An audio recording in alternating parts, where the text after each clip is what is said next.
The Secret Garden. Chapter 27. In the Garden. In each century since the beginning of the world, wonderful things have been discovered. In the last century, more amazing things were found out than in any century before. In this new century, hundreds of things, still more astounding, will be brought to light. At first, people refuse to believe that a strange new thing can be done. Then they begin to hope it can be done. Then they see it can be done. Then it is done, and all the world wonders why it was not done centuries ago. One of the new things people began to find out in the last century was that thoughts, just mere thoughts, are as powerful as electric batteries, as good for one as sunlight is, or as bad for one as poison. To let a sad thought or a bad one get into your mind is as dangerous as letting a scarlet fever germ get into your body. If you let it stay there after it has got in, you may never get over it as long as you live. So long as Mistress Mary's mind was full of disagreeable thoughts about her dislikes and sour opinions of people and her determination not to be pleased by or interested in anything, she was a yellow-faced, sickly, bored and wretched child. Circumstances, however, were very kind to her, though she was not at all aware of it. They began to push her about for her own good. When her mind gradually filled itself with robins, and moorland cottages crowded with children, with queer crabbed old gardeners and common little Yorkshire housemaids, with springtime and with secret gardens coming alive day by day, and also with a moor boy and his creatures, there was no room left for the disagreeable thoughts which affected her liver and her digestion, and made her yellow and tired. So long as Colin shut himself up in his room and thought only of his fears and weakness, and his detestation of people who looked at him and reflected hourly on humps and early death, he was a hysterical, half-crazy little hypochondriac, who knew nothing of the sunshine and the spring, and also did not know that he could get well and could stand upon his feet if he tried to do it. When new beautiful thoughts began to push out the old hideous ones, life began to come back to him, his blood ran healthily through his veins, and strength poured into him like a flood. His scientific experiment was quite practical and simple, and there was nothing weird about it at all. Much more surprising things can happen to anyone who, when a disagreeable or discouraged thought comes into his mind, just has the sense to remember in time and push it out by putting in an agreeable, determinedly courageous one. Two things cannot be in one place. Where you tend a rose, my lad, a thistle cannot grow. While the secret garden was coming alive, and two children were coming alive with it, there was a man wandering about certain faraway beautiful places in the Norwegian fjords and the valleys and mountains of Switzerland. And he was a man who for 10 years had kept his mind filled with dark and heartbroken thinking. He had not been courageous. He had never tried to put any other thoughts in the place of the dark ones. He had wandered by blue lakes and thought them. He had lain on mountainsides with sheets of deep blue gentians blooming all about him, and flower breaths filling all the air, and he had thought them. A terrible sorrow had fallen upon him when he had been happy, and he had let his soul fill itself with blackness, and had refused obstinately to allow any rift of light to pierce through. He had forgotten and deserted his home and his duties. When he travelled about, darkness so brooded over him that the sight of him was a wrong done to other people, because it was as if he poisoned the air about him with gloom. Most strangers thought he must be either half mad or a man with some hidden crime on his soul. He was a tall man with a drawn face and crooked shoulders, and the name he always entered on hotel registers was Archibald Craven, Misselthwaite Manor, Yorkshire, England. He had travelled far and wide since the day he saw Mistress Mary in his study and told her she might have her bit of earth. He had been in the most beautiful places in Europe, though he had remained nowhere more than a few days. He had chosen the quietest and remotest spots. He had been on the tops of mountains whose heads were in the clouds, and had looked down on other mountains when the sun rose and touched them with such light as made it seem as if the world were just being born. But the light had never seemed to touch himself until one day when he realized that for the first time in 10 years, a strange thing had happened. He was in a wonderful valley in the Austrian Tyrol, and he had been walking alone through such beauty as might have lifted any man's soul out of shadow. He had walked a long way, and it had not lifted his. But at last he had felt tired and had thrown himself down to rest on a carpet of moss by a stream. It was a clear little stream, which ran quite merrily along on its narrow way through the luscious, damp greenness. Sometimes it made a sound rather like very low laughter as it bubbled over and round stones. He saw birds come and dip their heads to drink in it, and then flick their wings and fly away. It seemed like a thing alive, and yet its tiny voice made the stillness seem deeper. The valley was very, very still. As he sat gazing into the clear running of the water, Archibald Craven gradually felt his mind and body both grow quiet as the valley itself. He wondered if he were going to sleep, but he was not. He sat and gazed at the sunlit water, and his eyes began to see things growing at its edge. There was one lovely mass of blue forget-me-nots, growing so close to the stream that its leaves were wet, and at these he found himself looking, as he remembered he had looked at such things years ago. He was actually thinking tenderly how lovely it was, and what wonders of blue its hundreds of little blossoms were. He did not know that just that simple thought was slowly filling his mind, filling and filling it until other things were softly pushed aside. It was as if a sweet, clear spring had begun to rise in a stagnant pool, and had risen and risen until at last it swept the dark water away. But of course he did not think of this himself. He only knew that the valley seemed to grow quieter and quieter as he sat and stared at the bright, delicate blueness. He did not know how long he sat there or what was happening to him, but at last he moved as if he were awakening, and he got up slowly and stood on the moss carpet, drawing a long, deep, soft breath and wondering at himself. Something seemed to have been unbound and released in him, very quietly. "What is it?" he said, almost in a whisper, and he passed his hand over his forehead. "I almost feel as if I were alive." I do not know enough about the wonderfulness of undiscovered things to be able to explain how this had happened to him. Neither does anyone else yet. He did not understand at all himself, but he remembered this strange hour months afterward when he was at Misselthwaite again, and he found out quite by accident that on this very day Colin had cried out as he went into the secret garden, "I am going to live forever and ever and ever." The singular calmness remained with him the rest of the evening, and he slept a new, reposeful sleep. But it was not with him very long. He did not know that it could be kept. By the next night, he had opened the doors wide to his dark thoughts, and they had come trooping and rushing back. He left the valley and went on his wandering way again. But, strange as it seemed to him, there were minutes, sometimes half hours, when, without his knowing why, the black burden seemed to lift itself again, and he knew he was a living man and not a dead one. Slowly, slowly, for no reason that he knew of, he was coming alive with the garden. As the golden summer changed into the deeper golden autumn, he went to the Lake of Como. There he found the loveliness of a dream. He spent his days upon the crystal blueness of the lake, or he walked back into the soft, thick verdure of the hills, and tramped until he was tired so that he might sleep. But by this time he had begun to sleep better, he knew, and his dreams had ceased to be a terror to him. Perhaps, he thought, my body is growing stronger. It was growing stronger, but because of the rare, peaceful hours when his thoughts were changed, his soul was slowly growing stronger too. He began to think of Misselthwaite and wonder if he should not go home. Now and then he wondered vaguely about his boy, and asked himself what he should feel when he went and stood by the carved four-posted bed again, and looked down at the sharply chiselled, ivory-white face while it slept, and the black lashes rimmed so startlingly the close-shut eyes. He shrank from it. One marvel of a day he had walked so far, that when he returned the moon was high and full, and all the world was purple shadow and silver. The stillness of lake and shore and wood was so wonderful that he did not go into the villa he lived in.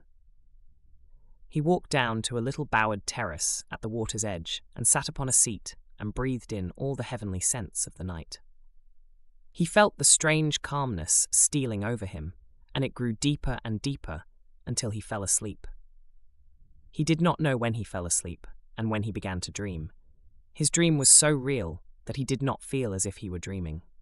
He remembered afterward how intensely wide awake and alert he had thought he was. He thought that as he sat and breathed in the scent of the late roses and listened to the lapping of the water at his feet, he heard a voice calling. It was sweet and clear and happy and far away. It seemed very far, but he heard it as distinctly as if it had been at his very side. "Archie, Archie, Archie," it said, and then again, sweeter and clearer than before. "Archie, Archie." He thought he sprang to his feet, not even startled. It was such a real voice, and it seemed so natural that he should hear it. "Lilius, Lilius," he answered. "Lilius, where are you?" "In the garden," it came back like a sound from a golden flute. "In the garden." And then the dream ended. But he did not awaken. He slept soundly and sweetly all through the lovely night. When he did awake at last, it was brilliant morning, and a servant was standing staring at him. He was an Italian servant, and was accustomed, as all the servants of the villa were, to accepting without question any strange thing his foreign master might do. No one ever knew when he would go out, or come in, or where he would choose to sleep, or if he would roam about the garden, or lie in the boat on the lake all night. The man held a salver with some letters on it, and he waited quietly until Mr. Craven took them. When he had gone away, Mr. Craven sat a few moments, holding them in his hand and looking at the lake. His strange calm was still upon him, and something more, a lightness as if the cruel thing which had been done had not happened as he thought, as if something had changed. He was remembering the dream, the real dream. "In the garden," he said, wondering at himself. "In the garden, but the door is locked and the key is buried deep." When he glanced at the letters a few minutes later, he saw that the one lying at the top of the rest was an English letter and came from Yorkshire. It was directed in a plain woman's hand, but it was not a hand he knew. He opened it, scarcely thinking of the writer, but the first words attracted his attention at once. "Dear Sir, I am Susan Sowerby, that made bold to speak to you once on the moor. It was about Miss Mary I spoke. I will make bold to speak again. Please, sir, I would come home if I was you. I think you would be glad to come, and, if you will excuse me, sir, I think your lady would ask you to come if she was here. Your obedient servant, Susan Sowerby." Mr. Craven read the letter twice before he put it back in its envelope. He kept thinking about the dream. "I will go back to Misselthwaite," he said. "Yes, I'll go at once." And he went through the garden to the villa and ordered Pitcher to prepare for his return to England. In a few days he was in Yorkshire again, and on his long railroad journey he found himself thinking of his boy as he had never thought in all the 10 years past. During those years, he had only wished to forget him. Now, though he did not intend to think about him, memories of him constantly drifted into his mind. He remembered the black days when he had raved like a madman because the child was alive and the mother was dead. He had refused to see it, and when he had gone to look at it at last, it had been such a weak, wretched thing that every one had been sure it would die in a few days. But to the surprise of those who took care of it, the days passed and it lived, and then everyone believed it would be a deformed and crippled creature. He had not meant to be a bad father, but he had not felt like a father at all. He had supplied doctors and nurses and luxuries, but he had shrunk from the mere thought of the boy and had buried himself in his own misery.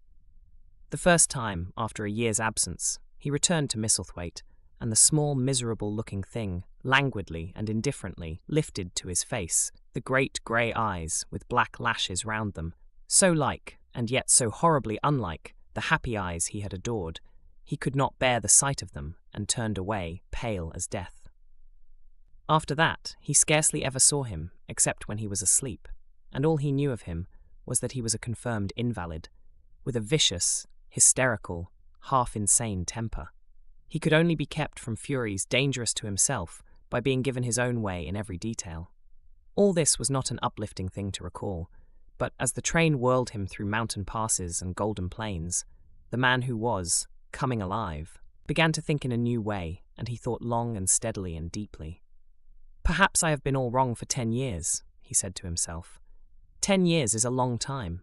It may be too late to do anything. Quite too late. What have I been thinking of? Of course, this was the wrong magic, to begin by saying, too late. Even Colin could have told him that.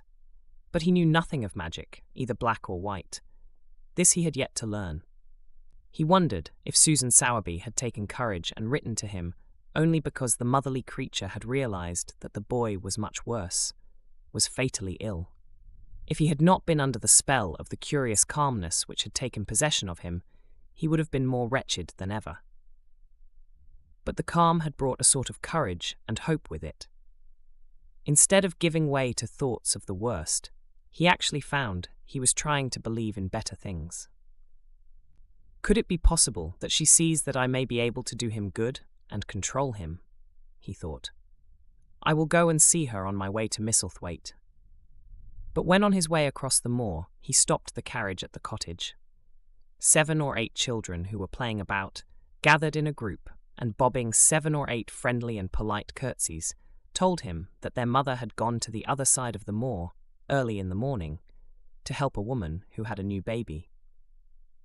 Our Dickon, they volunteered, was over at the manor working in one of the gardens where he went several days each week. Mr. Craven looked over the collection of sturdy little bodies and round red-cheeked faces, each one grinning in its own particular way, and he awoke to the fact that they were a healthy, likeable lot. He smiled at their friendly grins and took a golden sovereign from his pocket and gave it to our Elizabeth Ellen, who was the oldest. If you divide that into 8 parts, there will be half a crown for each of you, he said. Then amid grins and chuckles and bobbing of curtsies, he drove away, leaving ecstasy and nudging elbows and little jumps of joy behind. The drive across the wonderfulness of the moor was a soothing thing. Why did it seem to give him a sense of homecoming, which he had been sure he could never feel again? That sense of the beauty of land and sky and purple bloom of distance, and a warming of the heart at drawing nearer to the great old house which had held those of his blood for 600 years. How he had driven away from it the last time, shuddering to think of its closed rooms and the boy lying in the 4-posted bed with the brocaded hangings.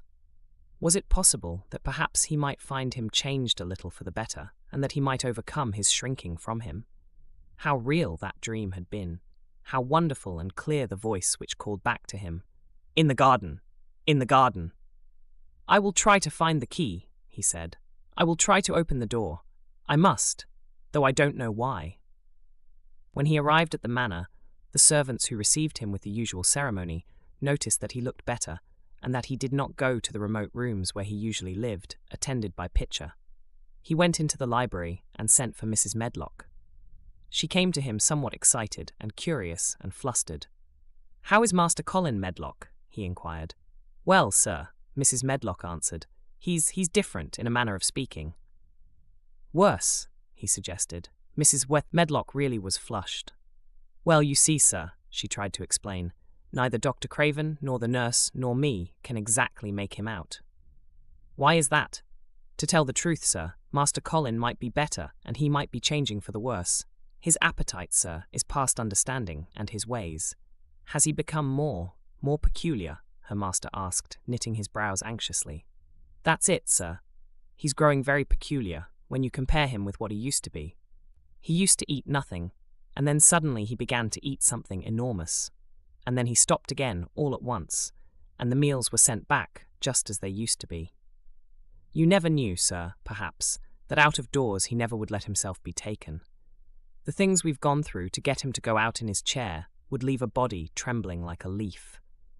He'd throw himself into such a state that Dr. Craven said he couldn't be responsible for forcing him. Well, sir, just without warning, not long after one of his worst tantrums, he suddenly insisted on being taken out every day by Miss Mary and Susan Sowerby's boy Dickon that could push his chair. He took a fancy to both Miss Mary and Dickon brought his tame animals, and, if you'll credit it, sir, out of doors he will stay from morning until night. How does he look, was the next question. If he took his food natural, sir, you'd think he was putting on flesh, but we're afraid it may be a sort of bloat. He laughs sometimes in a queer way when he's alone with Miss Mary. He never used to laugh at all. Dr. Craven is coming to see you at once, if you'll allow him. He never was as puzzled in his life." "Where is Master Colin now?" Mr. Craven asked. "In the garden, sir. He's always in the garden, though not a human creature is allowed to go near for fear they'll look at him." Craven scarcely heard her last words. "In the garden," he said, and after he had sent Mrs. Medlock away, he stood and repeated it again and again. "In the garden." He had to make an effort to bring himself back to the place he was standing in, and when he felt he was on earth again, he turned and went out of the room. He took his way, as Mary had done, through the door in the shrubbery and among the laurels and the fountain beds. The fountain was playing now, and was encircled by beds of brilliant autumn flowers. He crossed the lawn and turned into the long walk by the ivied walls. He did not walk quickly, but slowly, and his eyes were on the path. He felt as if he were being drawn back to the place he had so long forsaken, and he did not know why. As he drew near to it, his step became still more slow. He knew where the door was, even though the ivy hung thick over it, but he did not know exactly where it lay, that buried key. So he stopped and stood still, looking about him, and almost the moment after he had paused, he started and listened, asking himself if he were walking in a dream. The ivy hung thick over the door. The key was buried under the shrubs. No human being had passed that portal for 10 lonely years. And yet inside the garden there were sounds. They were the sounds of running, scuffling feet seeming to chase round and round under the trees. They were strange sounds of lowered, suppressed voices, exclamations and smothered, joyous cries. It seemed actually like the laughter of young things, the uncontrollable laughter of children who were trying not to be heard, but who in a moment or so, as their excitement mounted, would burst forth. What in heaven's name was he dreaming of? What in heaven's name did he hear? Was he losing his reason and thinking he heard things which were not for human ears? Was it that the far clear voice had meant? And then the moment came, the uncontrollable moment when the sounds forgot to hush themselves. The feet ran faster and faster. They were nearing the garden door. There was quick, strong young breathing and a wild outbreak of laughing shouts which could not be contained. And the door in the wall was flung wide open, the sheet of ivy swinging back, and a boy burst through it at full speed, and without seeing the outsider, dashed almost into his arms. Mr. Craven had extended them just in time to save him from falling as a result of his unseeing dash against him. And when he held him away to look at him in amazement at his being there, he truly gasped for breath. He was a tall boy and a handsome one. He was glowing with life, and his running had sent splendid colour leaping to his face. He threw the thick hair back from his forehead and lifted a pair of strange grey eyes full of boyish laughter and rimmed with black lashes like a fringe. It was the eyes which made Mr. Craven gasp for breath. "Who? What? Who?" he stammered. This was not what Colin had expected. This was not what he had planned. He had never thought of such a meeting, and yet to come dashing out, winning a race, perhaps it was even better. He drew himself up to his very tallest. Mary, who had been running with him and had dashed through the door too, believed that he managed to make himself look taller than he had ever looked before, inches taller. "Father," he said, "I'm Colin. You can't believe it. I scarcely can myself. I'm Colin." Like Mrs. Medlock, he did not understand what his father meant when he said hurriedly, "In the garden. In the garden." "Yes," hurried on Colin, "it was the garden that did it, and Mary and Dickon and the creatures, and the magic. No one knows. We kept it to tell you when you came. I'm well, I can beat Mary in a race. I'm going to be an athlete." He said it all so like a healthy boy, his face flushed, his words tumbling over each other in his eagerness, that Mr. Craven's soul shook with unbelieving joy. Colin put out his hand and laid it on his father's arm. "Aren't you glad, father?" he ended. "Aren't you glad? I'm going to live for ever and ever and ever." Mr. Craven put his hands on both the boy's shoulders and held him still. He knew he dared not even try to speak for a moment. "Take me into the garden, my boy," he said at last, "and tell me all about it." And so they led him in. The place was a wilderness of autumn gold and purple and violet blue and flaming scarlet, and on every side were sheaves of late lilies standing together, lilies which were white and ruby. He remembered well when the first of them had been planted that just at this season of the year their late glories should reveal themselves. Late roses climbed and hung and clustered, and the sunshine deepening the hue of the yellowing trees made one feel that one stood in an embowered temple of gold. The newcomer stood silent just as the children had done when they came into its greyness. He looked round and round. "I thought it would be dead," he said. "Mary thought so at first," said Colin, "but it came alive." Then they sat down under their tree, all but Colin, who wanted to stand while he told the story. It was the strangest thing he had ever heard, Archibald Craven thought, as it was poured forth in headlong boy fashion. Mystery and magic and wild creatures, the weird midnight meeting, the coming of the spring, the passion of insulted pride which had dragged the young Rajah to his feet to defy old Ben Weatherstaff to his face. The odd companionship, the play-acting, the great secret so carefully kept. The listener laughed until tears came into his eyes, and sometimes tears came into his eyes when he was not laughing. The athlete, the lecturer, the scientific discoverer was a laughable, lovable, healthy young human thing. "Now," he said at the end of the story, "it need not be a secret any more. I dare say it will frighten them nearly into fits when they see me, but I am never going to get into the chair again. I shall walk back with you, Father, to the house." Ben Weatherstaff's duties rarely took him away from the gardens, but on this occasion he made an excuse to carry some vegetables to the kitchen, and, being invited into the servants' hall by Mrs. Medlock to drink a glass of beer, he was on the spot, as he had hoped to be, when the most dramatic event Misselthwaite Manor had seen during the present generation actually took place. One of the windows looking upon the courtyard gave also a glimpse of the lawn. Mrs. Medlock, knowing Ben had come from the gardens, hoped that he might have caught sight of his master, and even by chance of his meeting with Master Colin. "Did you see either of them, Weatherstaff?" she asked. Ben took his beer mug from his mouth and wiped his lips with the back of his hand. "Aye, that I did," he answered with a shrewdly significant air. "Both of them," suggested Mrs. Medlock. "Both of 'em," returned Ben Weatherstaff. "Thank ye kindly, ma'am. I could sup up another mug of it." "Together?" said Mrs. Medlock, hastily overfilling his beer mug in her excitement.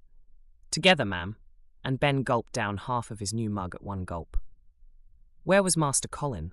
How did he look? What did they say to each other?" "I didn't hear that," said Ben, along only being on the step-ladder looking over the wall. "But I'll tell thee this. There's been things going on outside as you house people knows nowt about. And what they'll find out soon." And it was not 2 minutes before he swallowed the last of his beer and waved his mug solemnly toward the window, which took in through the shrubbery a piece of the lawn. "Look there," he said. "If that's curious, look what's coming across the grass." When Mrs. Medlock looked, she threw up her hands and gave a little shriek, and every man and woman servant within hearing bolted across the servants' hall and stood looking through the window with their eyes almost starting out of their heads. Across the lawn came the master of Misselthwaite, and he looked as many of them had never seen him. And by his side, with his head up in the air and his eyes full of laughter, walked as strongly and steadily as any boy in Yorkshire, Master Colin. The end.